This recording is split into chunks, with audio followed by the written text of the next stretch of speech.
ಚಂದ್ರಯಾನ-3 ಯಶಸ್ವಿಯಾಗಿ ಇಂದಿಗೆ 1 ವರ್ಷ. ಬಾಹ್ಯಾಕಾಶದಲ್ಲಿ ಹೊಸ ಭಾಷ್ಯ ಬರೆದಿದ್ದ ಇಸ್ರೋ.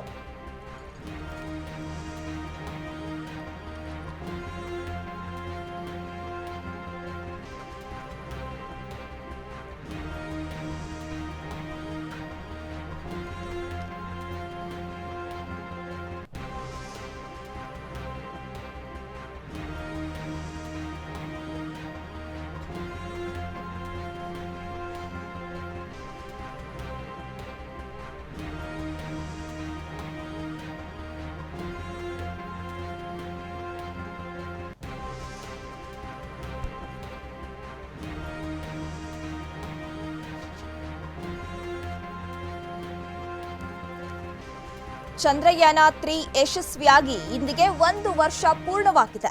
ಬಾಹ್ಯಾಕಾಶದಲ್ಲಿ ಹೊಸ ಭಾಷ್ಯ ಬರೆದಿತ್ತು ಇಸ್ರೋ. ಚಂದ್ರನ ದಕ್ಷಿಣ ಧ್ರುವದಲ್ಲಿ ವಿಕ್ರಮ್ ಲ್ಯಾಂಡರ್ ಲ್ಯಾಂಡಿಂಗ್ ಆಗಿತ್ತು. ಆಗಸ್ಟ್ 23 ರಾಷ್ಟ್ರೀಯ ಬಾಹ್ಯಾಕಾಶ ದಿನ ಅಂತ ಹೇಳಿ ಘೋಷಣೆ ಮಾಡಲಾಗಿತ್ತು ಕೇಂದ್ರ ಸರ್ಕಾರದಿಂದ. ಇಂದು ಮೊದಲ ರಾಷ್ಟ್ರೀಯ ಬಾಹ್ಯಾಕಾಶ ದಿನವನ್ನ ಆಚರಣೆ ಮಾಡಲಿದ್ದಾರೆ. ದೆಹಲಿಯ ಭಾರತ್ ಮಂಟಪದಲ್ಲಿ ಈ ಕಾರ್ಯಕ್ರಮವನ್ನು ಹಮ್ಮಿಕೊಳ್ಳಲಾಗಿದೆ. ಕಾರ್ಯಕ್ರಮದಲ್ಲಿ ಇದೀಗ ರಾಷ್ಟ್ರಪತಿ ಆಗಿರುವಂತಹ ದ್ರೌಪದಿ ಮುರ್ಮು ಅವರು ಭಾಗವಹಿಸುತ್ತಾರೆ ಎಂಬ ಮಾಹಿತಿ ಲಭ್ಯವಾಗಿದೆ. ಭಾರತೀಯ ಬಾಹ್ಯಾಕಾಶ ಸಂಸ್ಥೆ ಇಸ್ರೋ ಸ್ವದೇಶಿ ನಿರ್ಮಿತ ಚಂದ್ರಯಾನ-3 ಬಾಹ್ಯಾಕಾಶ ನೌಕೆಯನ್ನ ಶ್ರೀಹರಿಕೋಟದಿಂದ ಕಳೆದ ವರ್ಷ ಉಡಾವಣೆಯನ್ನಗೊಳಿಸಿತ್ತು. ಇದೊಂಥರ ಇತಿಹಾಸವನ್ನ ಸೃಷ್ಟಿ ಮಾಡಿತ್ತು. ಆಗಸ್ಟ್ 23ರಂದು ಚಂದ್ರನ ಮೇಲ್ಮೈಯಲ್ಲಿ ಲ್ಯಾಂಡ್ ಆಗಿ ಇವತ್ತಿಗೆ ಸಂಪೂರ್ಣವಾಗಿ 1 ವರ್ಷವನ್ನ ಪೂರೈಸಿದೆ. ಭಾರತವು ಚಂದ್ರನ ದಕ್ಷಿಣ ಧ್ರುವದ ಬಳಿ ಇಳಿದ ಮೊದಲ ದೇಶವಾಗಿ ಹೊರಹೊಮ್ಮಿದ ದಿನವಿದು. ಅಮೆರಿಕ, ರಷ್ಯಾ ಮತ್ತು ಚೀನಾ ಬಳಿಕ ಚಂದ್ರನ ಮೇಲೆ ನೌಕೆಯನ್ನ ಇಳಿಸಿದ 4ನೇ ದೇಶ ಎಂಬ ಕೀರ್ತಿಗೆ ಕೂಡ ಭಾರತ ಪಾತ್ರವಾಗಿತ್ತು. ಚಂದ್ರಯಾನ-3 ಯೋಜನೆಯ ಒಟ್ಟಾರೆ ವೆಚ್ಚ ಸುಮಾರು 615 ಕೋಟಿ ರೂಪಾಯಿ ಆಗಿತ್ತು. ಆದರೆ ಚಂದ್ರಯಾನ-2ರ ವೆಚ್ಚ ಸುಮಾರು 978 ಕೋಟಿ ರೂಪಾಯಿ ಆಗಿತ್ತು. ಭಾರತದ ಈ ಸಾಧನೆಯ ಬಳಿಕ ಉಪಗ್ರಹ ಉಡಾವಣೆ ಸೇರಿದಂತೆ ಹಲವು ವಿಚಾರಗಳಿಗೆ ವಿಶ್ವದ ಹಲವು ರಾಷ್ಟ್ರಗಳು ಭಾರತವನ್ನ ಇದೀಗ ಅವಲಂಬಿಸಿವೆ. ಬಾಹ್ಯಾಕಾಶ ಕ್ಷೇತ್ರದಲ್ಲಿ ಹೂಡಿಕೆ ಕೂಡ ಹೆಚ್ಚಾಗುತ್ತಿದೆ ಎಂಬ ಮಾಹಿತಿ ಕೂಡ ಲಭ್ಯವಾಗಿರುವಂತದ್ದು. ಆಗಸ್ಟ್ 23ರಂದು ಚಂದ್ರನ ಮೇಲ್ಮೈಯಲ್ಲಿ ಲ್ಯಾಂಡ್ ಆಗಿ ಇವತ್ತಿಗೆ 1 ವರ್ಷ ಪೂರೈಸಿದ ಹಿನ್ನೆಲೆ ಇವತ್ತು ದೆಹಲಿಯ ಭಾರತ್ ಮಂಟಪದಲ್ಲಿ ಕಾರ್ಯಕ್ರಮವನ್ನು ಹಮ್ಮಿಕೊಳ್ಳಲಾಗಿದೆ. ಇಲ್ಲಿ ರಾಷ್ಟ್ರಪತಿ ದ್ರೌಪದಿ ಮುರ್ಮು ಅವರು ಈ ಕಾರ್ಯಕ್ರಮದಲ್ಲಿ ಭಾಗಿಯಾಗಲಿದ್ದಾರೆ.